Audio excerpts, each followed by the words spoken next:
Hi, everyone here and around the world. I am blessed to have Chocolate with me tonight. He came in, definitely wanted to be up in the chair instead of running to play games. I love him so much, and Fluffy, who is a real wonderful comedian and loves to play games. And sometimes, every once in a while, they're both here. But at least you get to see gorgeous Chocolate. And I wanted to say to everyone that I was so happy that this week we broke through 208,000 subscribers. And let's keep going. Subscribing doesn't cost you anything, but it helps the Earthfiles YouTube channel. And so if you haven't subscribed, please click on that red arrow in the lower right corner of your screen. Earthfiles explores Earth mysteries and the truth that we're not alone in this universe and never have been. And if you like my reporting, please hit the like button too. And yesterday morning came these tweets from the House Intelligence Committee to announce that starting next Tuesday, May 17th at 10 a.m. Eastern, the House Intelligence Counterintelligence and Counter-Proliferation Subcommittee will hold the first publicly open congressional hearing on UFOs in more than half a century since the 1970 Project Blue Book was closed down. The New York Times reports that the open hearing is intended to focus on the work of a group within the Pentagon that is following up on the national security and flight safety questions that were raised by the 180-day countdown report nearly a year ago at the end of June 2021. And that latest Pentagon office assigned to deal with UAPs, another name, another acronym, and this one is Airborne Object Identification and Management Synchronization Group. I'm not kidding. Try pronouncing that acronym. AOIMSG. And here is how you all can watch live beginning next Tuesday, May 17th at 10 a.m. Eastern and all other time zones. Go to this YouTube link for the U.S. House of Representatives Permanent Select Committee on Intelligence. The chairman of these hearings is Indiana Democrat Representative Andre Carson, who said, quote, "Since this is an area of high public interest, any undue secrecy can serve as an obstacle to solving the mystery, or it could prevent us from finding solutions to potential vulnerabilities. This hearing is about examining steps that the Pentagon can take to reduce the stigma that is surrounding reporting by military pilots and by civilian pilots," close quote. And the chair of the House Intelligence Committee, California Democrat Representative Adam Schiff, called for truth and transparency in these hearings. Quote, "The federal government and intelligence community have a critical role to play in contextualizing and analyzing reports of one of the great mysteries of our time, and to break the cycle of excessive secrecy and speculation with truth and transparency," close quote, California Representative Adam Schiff, Chairman, House Intelligence Committee. Then yesterday afternoon, Lou Elizondo, former head of now defunct ATIP in the Pentagon, sent a tweet to Representative Adam Schiff, quote, "Sir, thank you for your courage and efforts. True patriotism is sometimes hard to measure, but in this case, it's obviously apparent. Thank you for your service," close quote.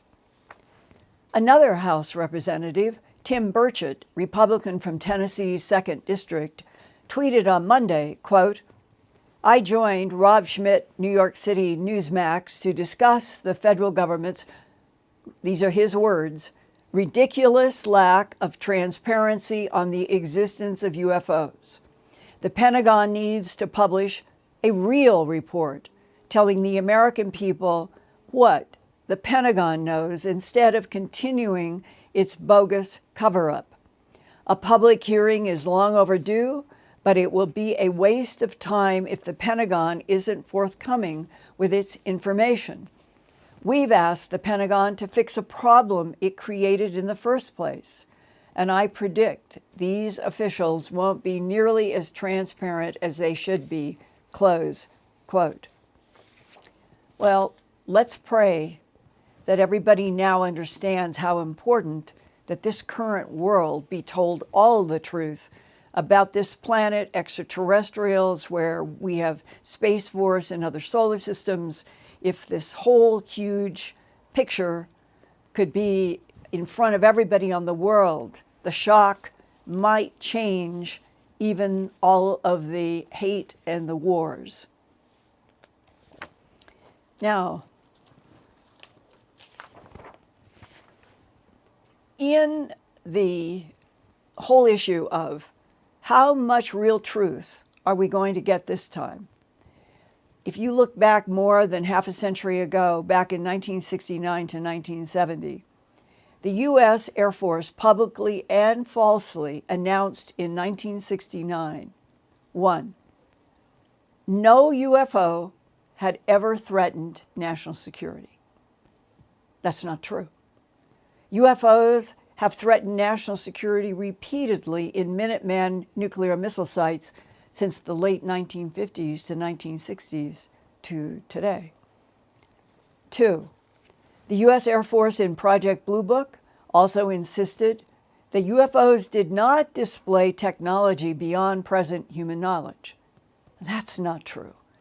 UFOs have long displayed technology beyond current human knowledge and ability in their maneuvers seen on radar at 12,000 miles an hour, stopping midair and then doing a 90-degree turn, or going from a midair stop straight up out of sight at tremendous vertical speed and disappearing. Human bodies would be damaged or killed. 3, the U.S. Air Force in Project Blue Book also proclaimed there was no evidence indicating UFOs were extraterrestrial. And that's not true. Here is the cover of the Psalm 101 Majestic 12 Group Special Operations Training Manual entitled, quote, Extraterrestrial Entities and Technology, Recovery and Disposal, close quote. Classified top secret, magic eyes only, and dated April 1954 in a printing that still credited the U.S. War Office logo on the bottom. The War Department existed from August 7th, 1789 until September 18th, 1947.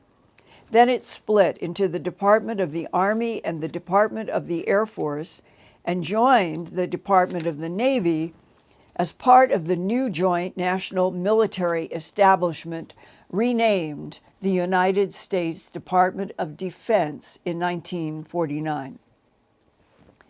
The five-sided Pentagon headquarters of the DoD was constructed during World War II.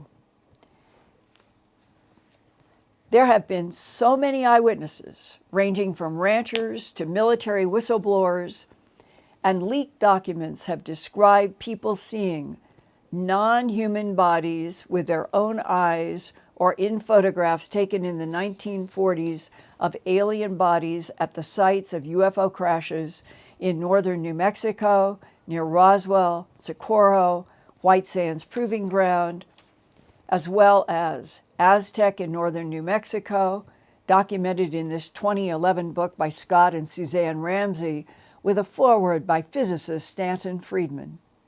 I also was told by a Roswell whistleblower that after the July 1947 UFO crashes, plural, several, an herpetologist was brought to examine the alien bodies. Herpetologists are scientists who study reptilian and amphibian species. And here is the Psalm 101 description of two different kinds of extraterrestrial biological entities that our government retrieved in the 1940s. EBA type 1. This is right out of this government document. These entities are humanoid and might be mistaken for human beings of the Oriental race if seen from a distance. They are bipedal, 5 foot 5 feet to 4 inches in height and weigh 80 to 100 pounds. Proportionally, they are similar to humans, although the cranium is somewhat larger and more rounded. The skin is a pale, chalky yellow in color, thick, and slightly pebbled in appearance. Like lizard skin, I have been told. The eyes are small, wide-set, almond-shaped with brownish-black irises with very large pupils. The whites of the eyes are not like that of humans, but have a pale gray cast. The ears are small and set low on the skull. The nose is thin and long, and the mouth is wider than in humans and nearly lipless. There is no apparent facial hair and very little body hair, that being very fine and confined to the underarm and the groin area. The body is thin and without apparent body fat, but the muscles are well developed. The hands are small with 4 long digits but no opposable thumb. The outside digit is jointed in a manner as to be nearly opposable, and there is no webbing between the fingers as in humans. The legs are slightly but noticeably bowed, and the feet are somewhat splayed and proportionally large. Here is a Colorado abductee's illustration of an EBA type 1 on the left, which is taller than the EBA type 2s. EBA type 1s have a large cranium and smaller eyes than EBA type 2 on the right that is shorter, has a smaller head, much larger, all black almond-shaped eyes. Both EBA type 1s and 2s have 4 long fingers and no direct opposable thumb. Now, EBA type 2. These entities are humanoid but differ from type 1 in many respects. They are bipedal, 3 feet 5 inches to 4 foot 2 inches in height, and weigh 25 to 50 pounds. Proportionally, the head is much larger than humans or type 1 EBAs, the cranium being much larger and elongated. The eyes are very large, slanted, and nearly wrap around the side of the skull. They are black with no white showing. That means the eyes are all black. There is no noticeable brow ridge, and the skull has a slight peak that runs over the crown. The nose consists of 2 small slits, which sit high above the slit-like mouth. There are no external ears. The skin is a pale bluish-gray color, being somewhat darker on the back of the creature, and is very smooth and very fine-celled. There is no hair on either the face or the body, and these creatures do not appear to be mammalian. The arms are long in proportion to the legs, and the hands have 3 long tapering fingers and a thumb which is nearly as long as the fingers. The second finger is thicker than the others, but not as long as the index finger. The feet are small and narrow, and 4 toes are joined together with a membrane. It is not definitely known where either type of creature originated, but it seems certain that they did not evolve on Earth. It is further evident, although not certain, that they may have originated on 2 different planets. Remember, this is 1940s to 1950s knowledge, hidden for decades until a whistleblower released a copy on negative still camera film, and it was sent to anonymously to a drugstore in La Crosse, Wisconsin on March 7th, 1994. That's how we have this information. And here is the Psalm 101 diagrams of what it labels Figure 4 extraterrestrial craft that are documented in U.S. Air Force and Central Intelligence files and from examination of wreckage collected from various sites and sources between the years 1947 and 1953. The shapes range from round lens-shaped discs in the upper left, the top of a round craft in the upper right. At the middle of the page is a very large cigar-shaped craft with 16 small circles running along the middle, perhaps indicating some kind of windows.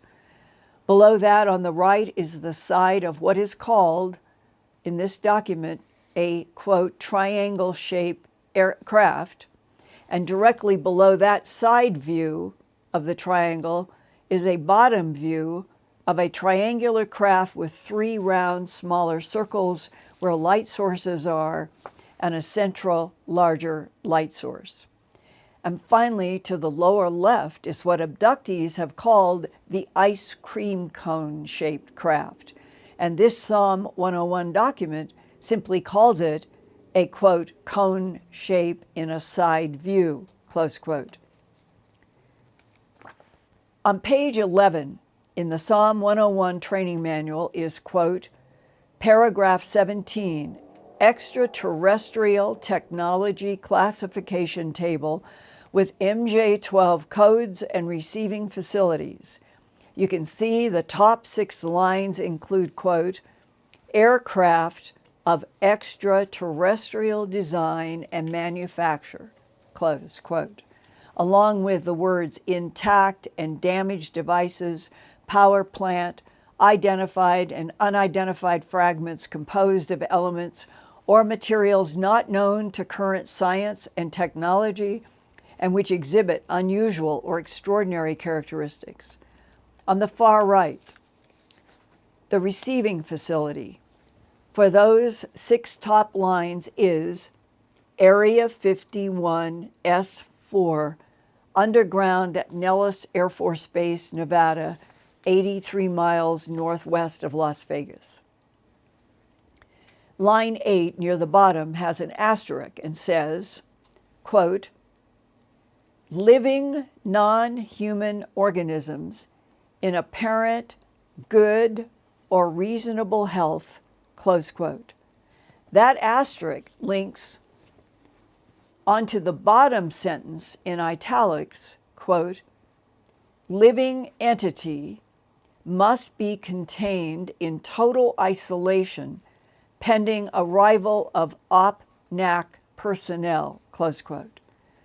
OPNAC is an acronym for a highly classified Navy unit that has been involved with UFO and ET retrieval since World War II.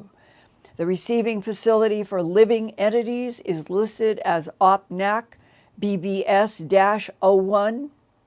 Where is that OPNAC BBS-01 receiving facility for captured living ETs? It's the Pacific Missile Range Facility near the Barking Sands Hawaii Airport on the island of Kauai. Unbeknownst to most Americans, this base played a major role during World War II.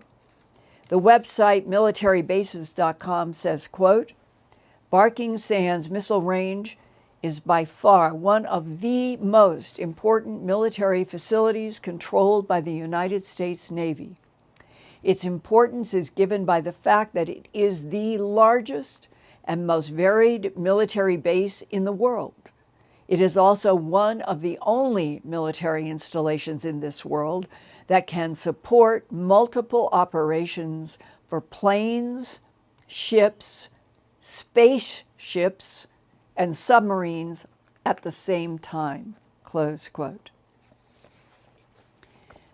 Meanwhile, we are all waiting for the UFO open public congressional hearing to begin on May 17th, which is only just next Tuesday. Last week's Earthfiles YouTube channel program at this exact time was about non-humans that insert advanced implant technologies into humans Now, not 70 years ago, 80 years ago. We're talking about current interactions with non-humans. And with me last week were author and abductee Whitley Strieber and author and attorney Terry Lovelace, talking about their strange implants associated with extraterrestrial encounters. And since then, some of you have reported your own encounters with non-humans that have left you with strange implants. Here is a series of photos of an object that came out of a German male's left ear in 2019. He has asked for anonymity, but gave me permission to read from his email and show you these photos.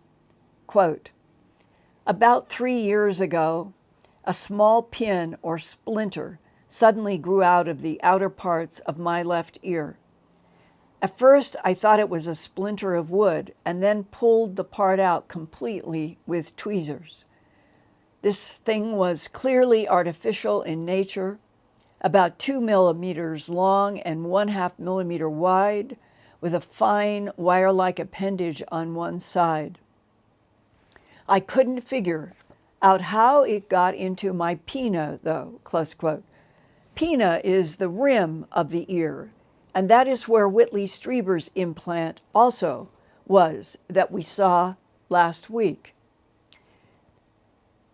Here, the left X-ray is Terry Lovelace's 5-petaled metallic implant next to Terry's right knee. The deep red bruise on the right is from Adam Burns, the New York novelist and graphic illustrator, who has ongoing communications with a tall gray, tall praying mantis, a small white gray, and teal blue entities. He was watching last week's show, and he saw Terry's X-ray on the left.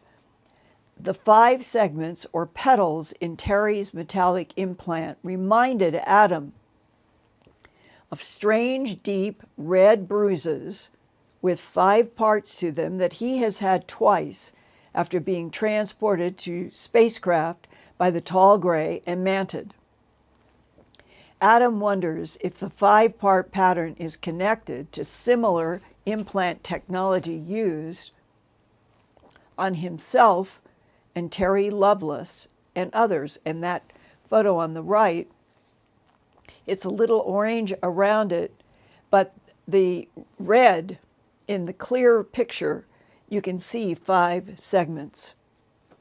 Here is When I saw the image of the X-ray in Terry Lovelace's leg, I nearly fell off my seat because it looked like something was on my left arm twice. And that bruise on my arm is a very deep red, not like a bruise at all. It's quite a deep red, like when you get the blood cells pushed near the skin. And what was significant about what I saw, Terry's X-ray and the image on my arm is like a circle with 5 pieces, 5 segments, and a dot in the middle. That just struck me as strange, particularly since I've had that on my arm twice.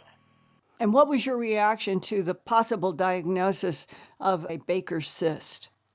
Well, I looked them up online to see what they look like, and they do look a bit like that, but they're all kind of blobby and scattered. They're not perfect segments like that.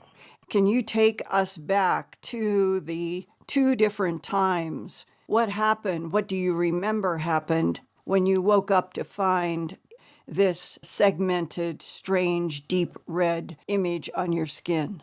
This one was one that I woke up and there it is, and I've learned to take pictures of them to get a record of it, and they're from March 2014.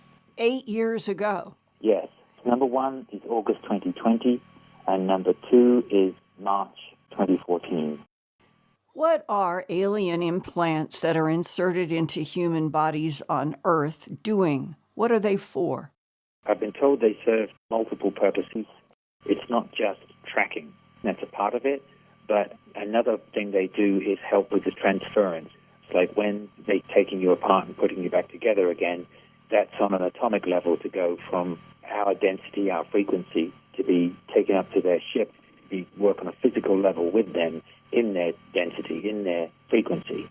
And so the atoms are put back together frequencies, which many people call a dimension.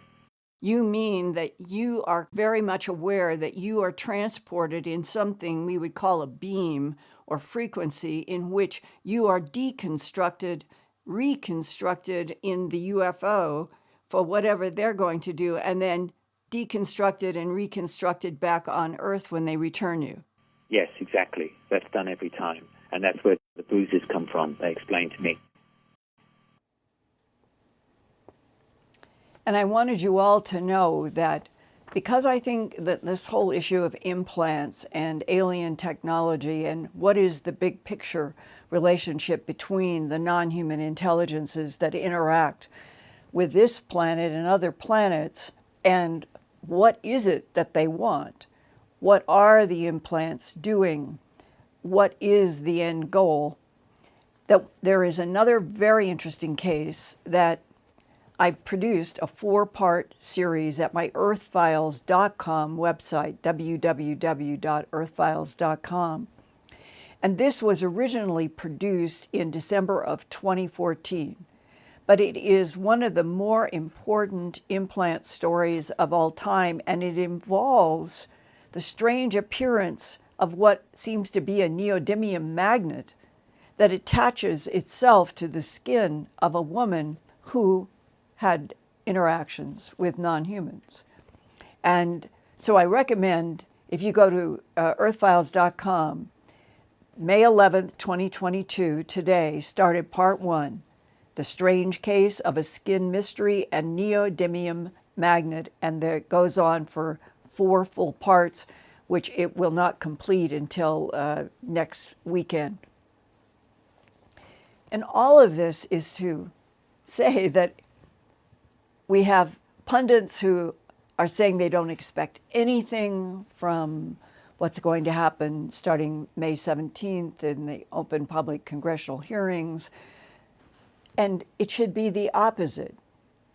We should all be asking our representatives in Washington and in our states that this is serious, that there are books with evidentiary material like mine and like others, that there are many firsthand people with testimony of their own interactions with non-human beings, that it is becoming really almost crazy, that the disconnect between what is really going on and what has been really going on and known to evolving U.S. governments since World War II, and we're now at 2022, that for people to now say they just expect nothing from our government at this point.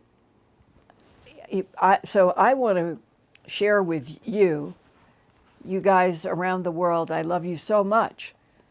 But in the United States right now, this first public hearing having to do with UFOs, UAPs, ETs, even though they don't want to even use that idea,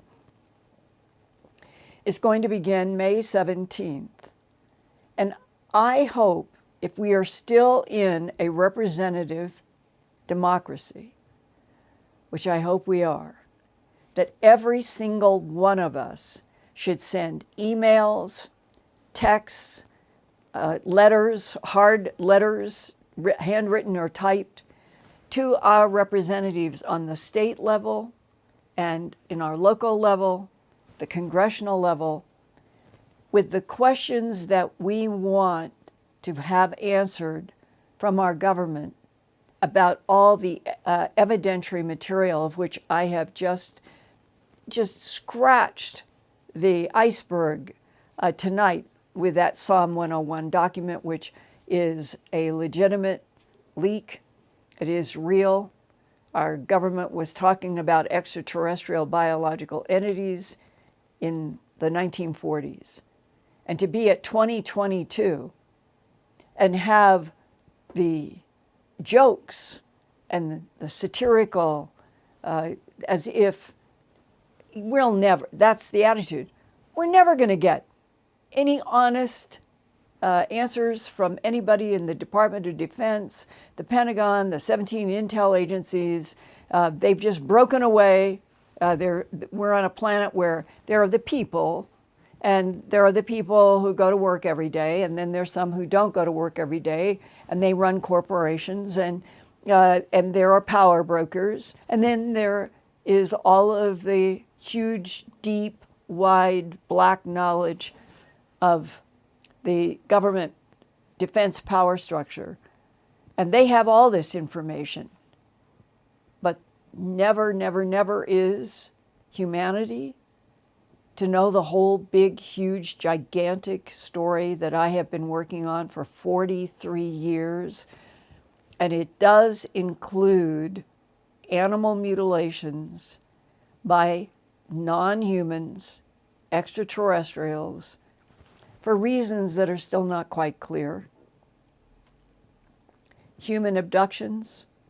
We hear from abductees all the time. That's clearly going on.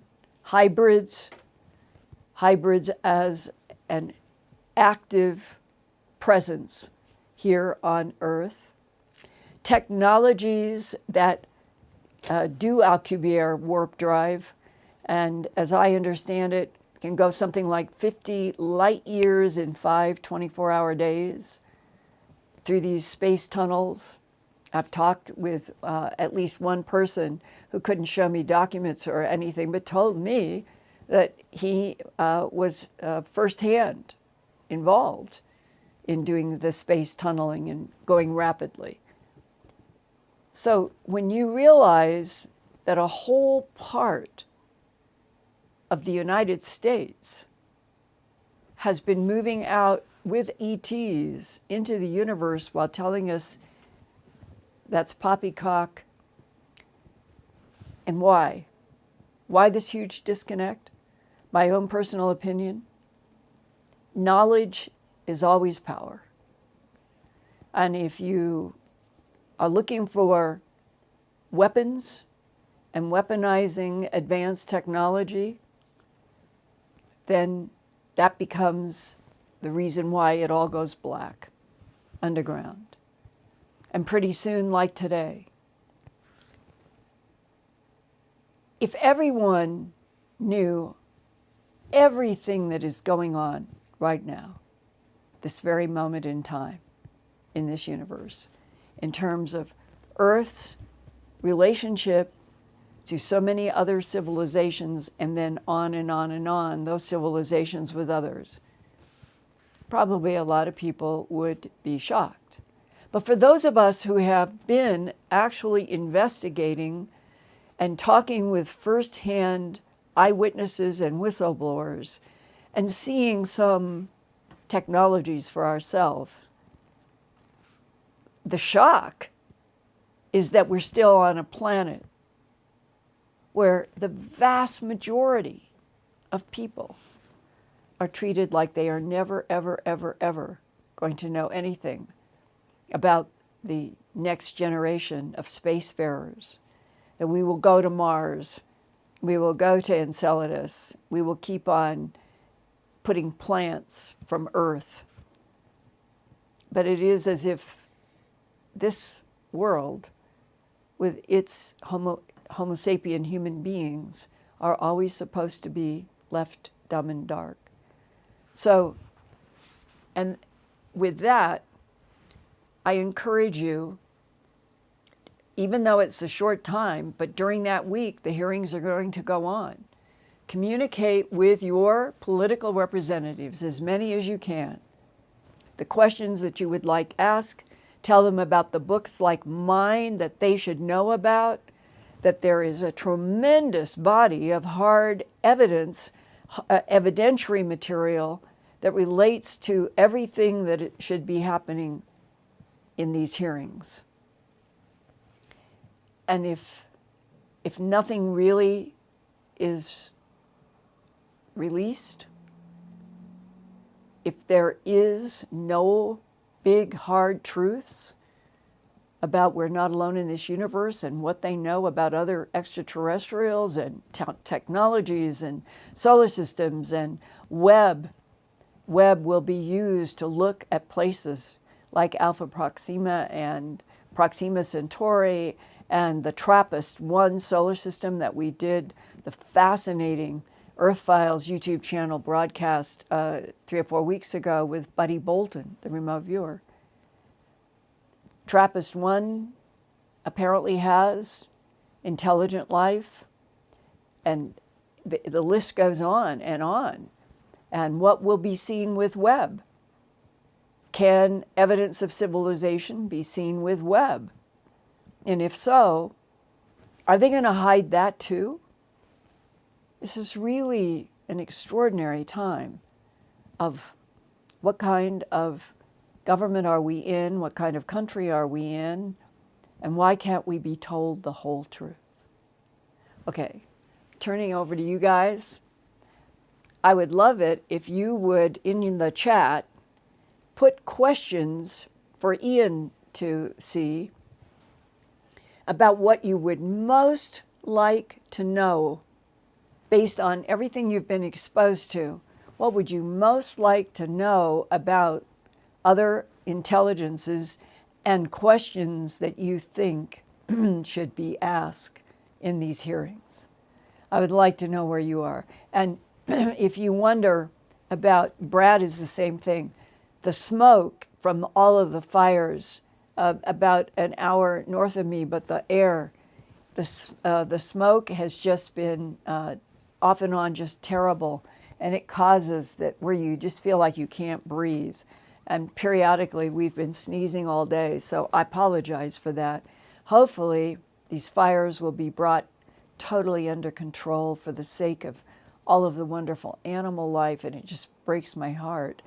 But it is definitely affecting our ability to breathe and talk. So forgive us, but it is an environmental condition. Now, with that, one more thing, Ian, I want to thank all of you for getting us through 10,800, and let's keep going. And thank you all for super chats last week, and that we were doing so much. I think that we didn't get that fully reported, and I want Ian to go into that now and thank all of you and hear what you have to say about tonight's presentation. Okay, Ian. Much, Linda. Okay, last week we didn't have the time for the super chats, so I'd like to give last week's super chats a mention today. So here we go, in reverse order this time. Lorraine Enman Eldred, Daniel Gomez, Christina Ledesma Jimenez, Christina Gomez, Obi-Wan, Linda Myers, Spinach Chili, The Odessa Files, Linda Emeterio, Kathy Awansky, Marianne Eversole, Mark Petrie, Thought on Fire 222, Karen Mattox, Preston C. Copeland, Jean Karcher, Angel McGreen, Stan Koswolski, Traz, Jessica Rodriguez, Sir Hernandez, and Moonbird. Thank you. My gosh, you guys. Thank you, thank you, thank you so much. Ian, what does the chat look like in terms of both reactions to this presentation, which is such a scratch of the iceberg of how much exists, that not only are we not alone, but our government has been dealing with bodies and live bodies and technology for 80 years. Christine says, we are ready, we can handle it. Patty London says, I'm 72 years young and I want the truth. We've got people saying, just Jessica Rodriguez says, the right knowledge is the best power. Yes, Linda. Yeah. We've got Jen Sal says, does Linda think that these hearings might be related to the Event Horizon Telescope's announcement about the black hole tomorrow morning?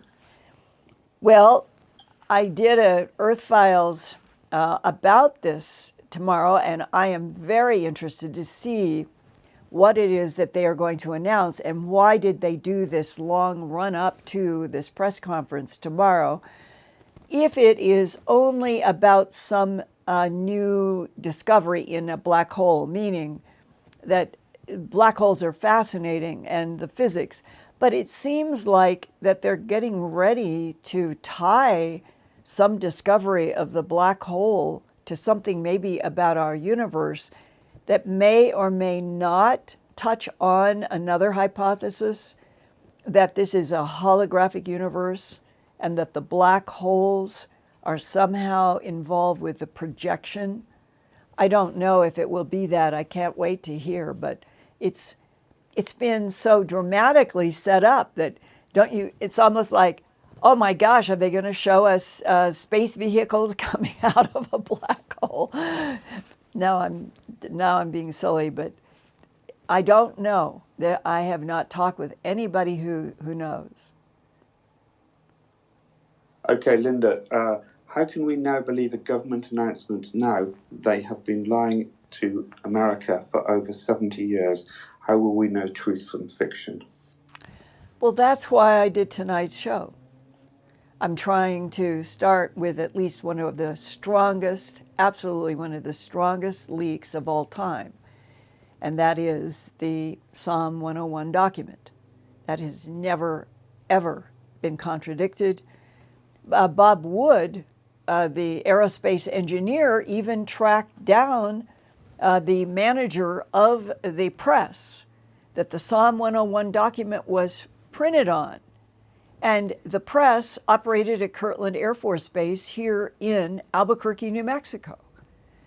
And the manager of that press confirmed for Bob Wood that the Psalm 101 document was printed on this press and that the 1954 date, April, and the War Office logo on the bottom, where he confirmed that they used it on this print that this man had been involved with directly.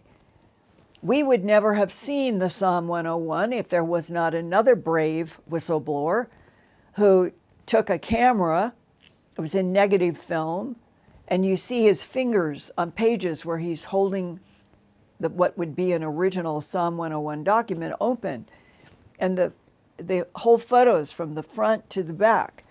What was not included, at least in what was released to Bob Wood and then to the rest of us, there were photographs of the extraterrestrial biological entities described as EBA 1 and 2. There were photographs of them at the end of the book. There were photographs, as I understand it, also of a craft or two.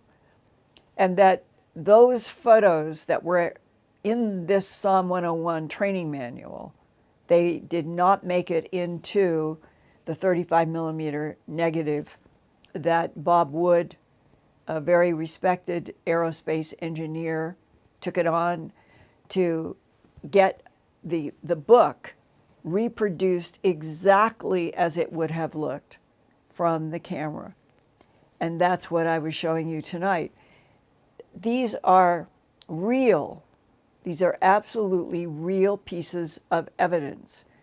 And to be exposed, what I'm hoping is that you will realize, if you just take the Psalm 101 document, which, by the way, at my www.earthfiles.com website, type in the search bar SOM 1-01, and it will take you. I have done an entire Earthfiles with every page that I have of the Psalm 101 document, which is about 20 pages.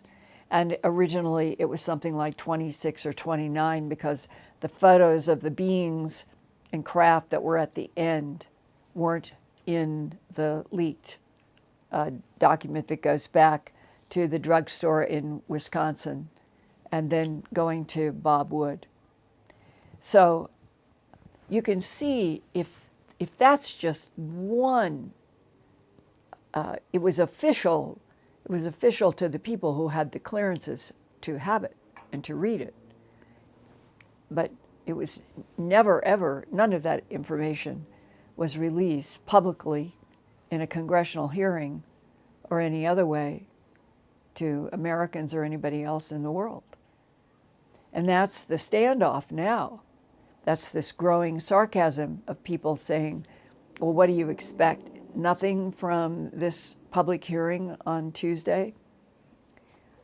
I just hope that they don't cynically throw this chance away again.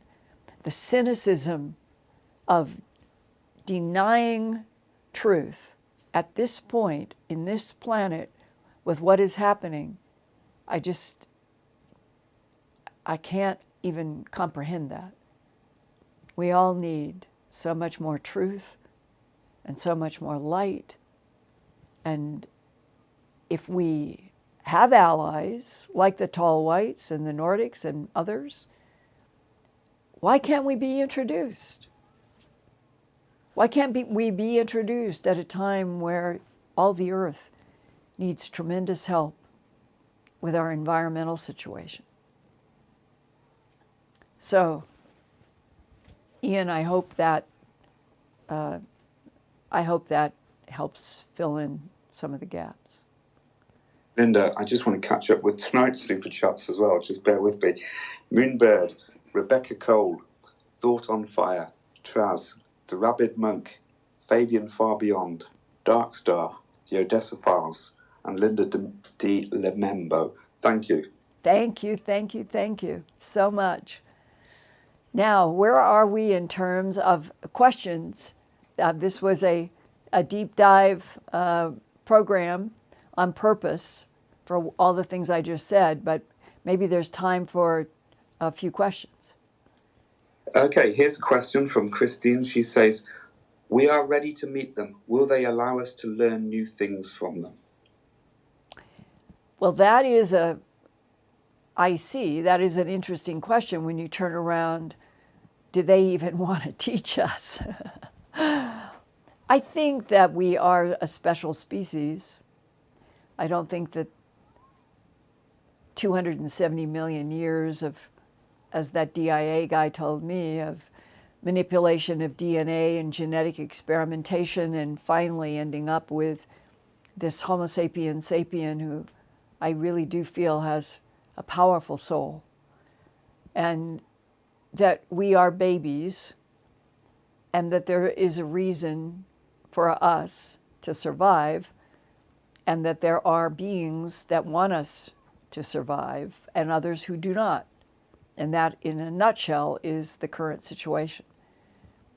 So, what about another question? Okay, Linda, not in the questions, we've had people writing about their experiences. Drum Beats Cray to Death says, I was visited by the Tall Whites. I need no transparency. Just got a visit the other day. We need to talk. Oh, yes. I would love to talk with somebody who would have direct communication with a Tall White. Yes. If you haven't supplied your phone number, can you somehow supply that to Ian to give to me? Yes, I've asked them to get in touch with us. Also, we've had Susan J. says she saw a UFO was stationed in Fort LW, Missouri, while on patrol. It hovered over the cornfield east of the base. She says she'd be willing to share her DD-214 and share with you the UFO sighting she witnessed while she was on active duty too. Thank you very much. Those are the kinds of cases I would love to do as many as possible. So Ian, let's get an email address and a phone number, and I will follow up this week. We'll be looking out for that as we go forward. Okay, Linda, people are still very cautious. They say that to give us the information that has been held secret for over 70 years would require a lot of explanation, and no group is surely willing to take that responsibility. Yeah, the political survival mechanisms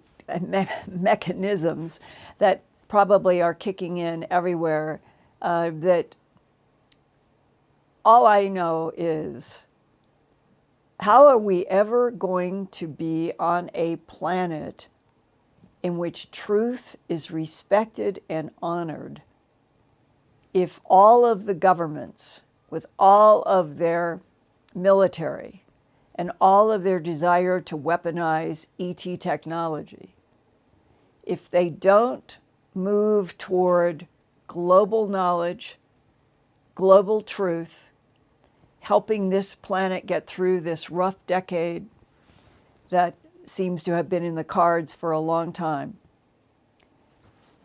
there is such a difference in, I guess, the way you look at anything in life. I think the whole world would be helped if we were told the whole truth, everything. And there are others who think that no human can be told any part of it because it involves sort of the resurrection technology, as abductees have called, the tubes of light, the preservation of bodies, that there is something going on that is much bigger and slightly incomprehensible that is in that 106-page book, chapter in my Glimpses Volume 2. That is a really important chapter for those of you who have Glimpses Volume 2, which, by the way, Glimpses Volume 1 is available and is shipping. An Alien Harvest, it will be in the garage on next week. Glimpses, so Volume 1, Volume 2, An Alien Harvest and Mysterious Lights and Crop Circles. All of them will be ready. All of the documentaries are ready. So in this time when there will be hearings and people will be sort of defensive, more than offensive, defensive with what they say, come to Earthfiles. Get the books and the documentaries. Share them with your families and your friends so that people can see some of what is not being said in Washington, and that the whole goal is to try to get to a point where all the material that is in books and documentaries over the years would become part of the dialogue between us as citizens and the government of the United States. What a refreshing state that would be. So you can find reality checks in the books and the documentaries that you can then get more questions to ask your congressional representatives. That's what we need to do. We need to flood them with questions. This is what we would like to know. We understand X. Yeah, Ian. Yes, and just a reminder that people can buy the books and the documentaries directly from the Earthfiles shop on earthfiles.com. That's right. www.earthfiles.com. The Earthfiles shop is right there on the right. Just click on it and everything is there. Okay, we've got 5 more minutes, so let's try some more questions. Jessica Rodriguez, who also sent me a super chat this evening, says she's ordered a book, Glimpses of Other Realities, Volume 1, and she can't wait to get the book. But I've got a couple more questions to go through here. We've got a question from Tish Eastman, and she says, aren't the humans who need to know already being told? The aliens are telling us, millions and millions of us. Do we really need the Pentagon to tell us? I understand the question. Put it this way.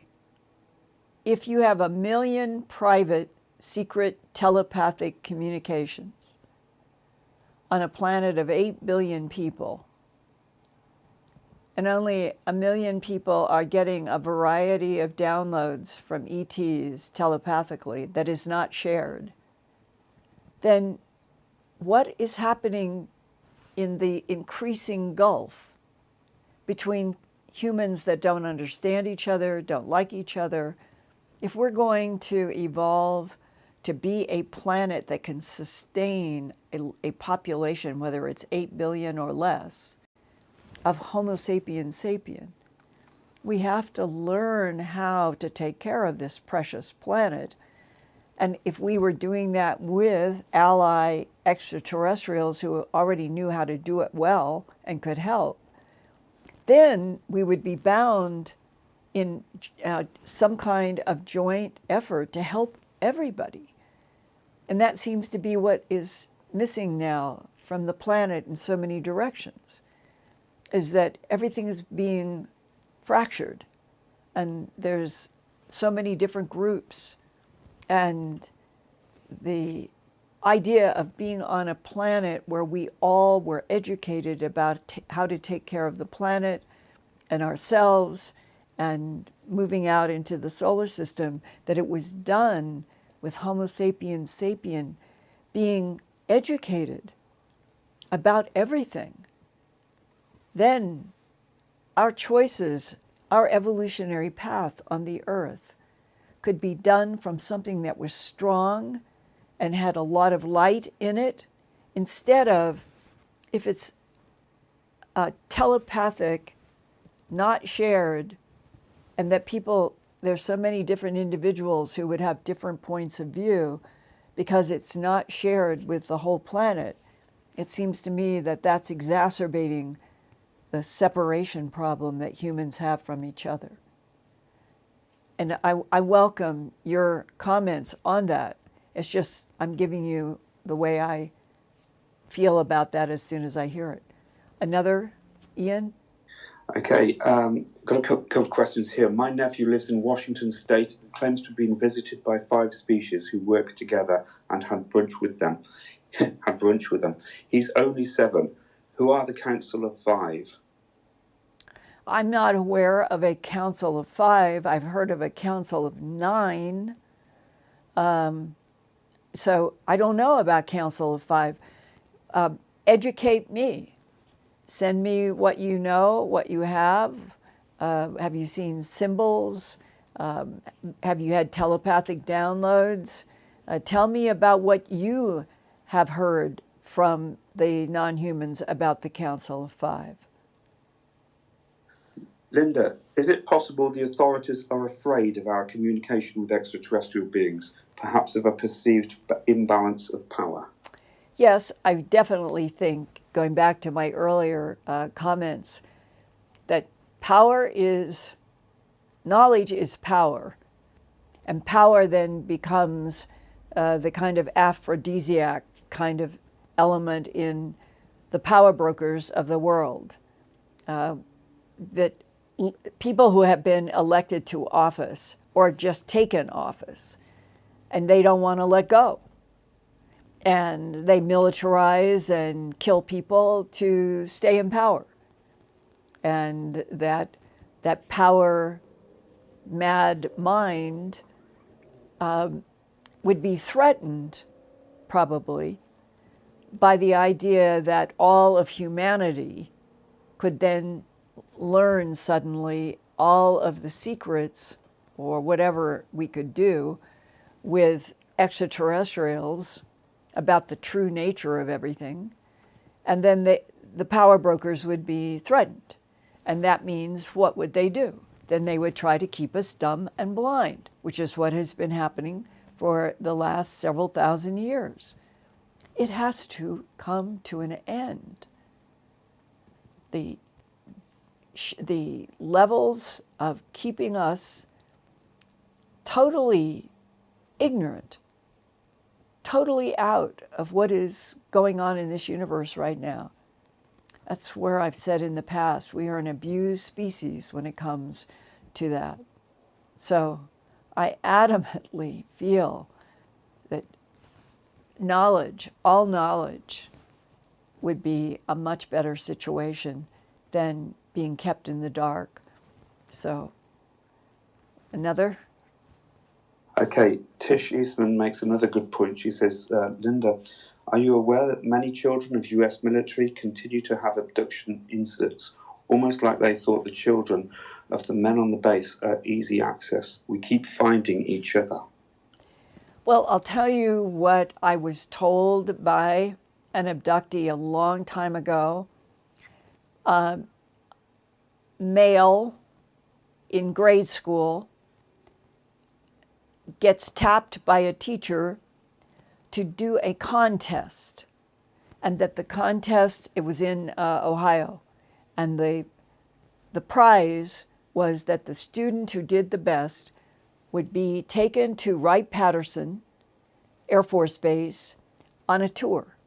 That was the prize. And he said, I was probably about 9 or 10 years old. And he said, they had me, a bunch of us, we went to a place where there were people. And what I was remembering being told was, this machine, we're going to flash pictures on the screen in front of you. And all we want is we just want you to say what it is that you are seeing.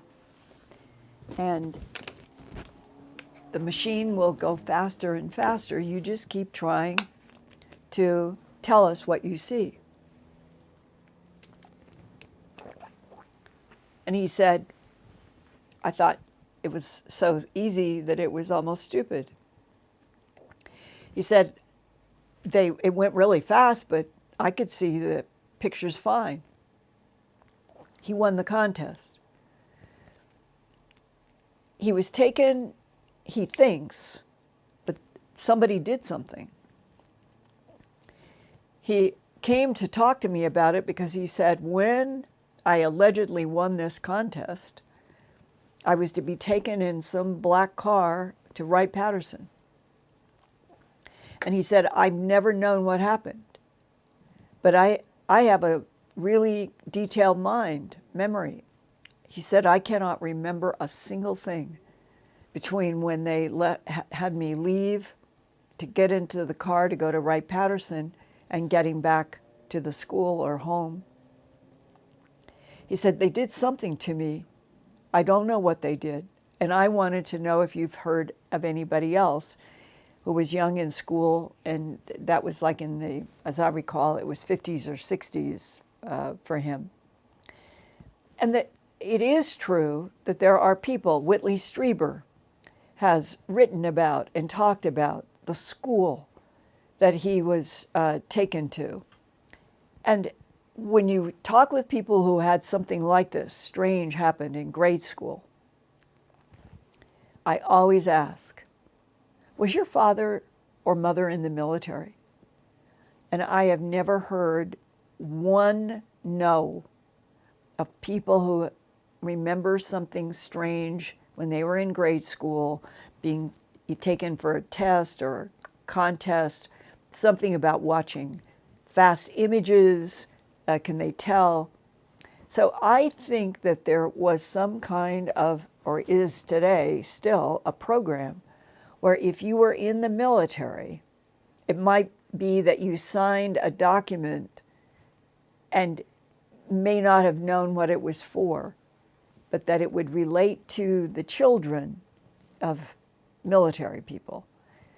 And that is not proven, but that is one of those 2 + 2 = 4 conclusions that after talking with so many people, my interviewing 3,000 people in the abduction syndrome alone, there are patterns, and these patterns sort of add up to people who were in the military may have been in some, let's say, agreement that that the military people didn't understand, that they had signed a document that would allow them to have some, let's say, time with ETs, but that they would erase the memories, that that's what is always supposed to have happened. Memory erasure is a big, big, big part of the abduction syndrome. And why would that be?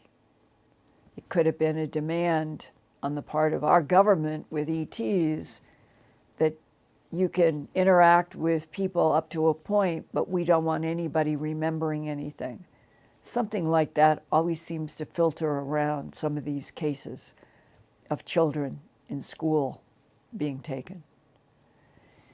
And on that note, dear Ian and all of you out there, we have so much to learn. And every Wednesday, I feel like I am just barely, like I'm trying to keep going deeper and deeper and deeper, and there is so much that it feels this frustration of what can I do this Wednesday that will move the needle. And there's such an overwhelming feeling of so many different facets. So I will keep trying to move with the news coming. It'll be fascinating to hear what we learn tomorrow from the black hole people. And I guess be prepared for everything, be prepared for anything, but keep asking questions, asking your political representatives to ask for my work and other people's work so they can become educated. And the more we ask questions in all directions, maybe that will be a pressure that will keep things opening up. Let's hope so. And to everybody, to all of you and all the other countries who keep checking in, hello. I wish our whole world was filled with love and peace and light. And if we keep concentrating on it, maybe we can make it happen with, hopefully, the help of friendly other intelligences. See you next week.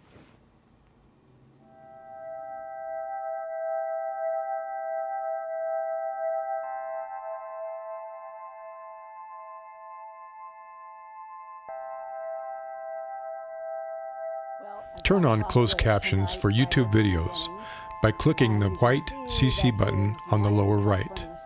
The default language for Linda's videos is English. If you would like to see the captions in another language, click on the white settings button next to the CC button.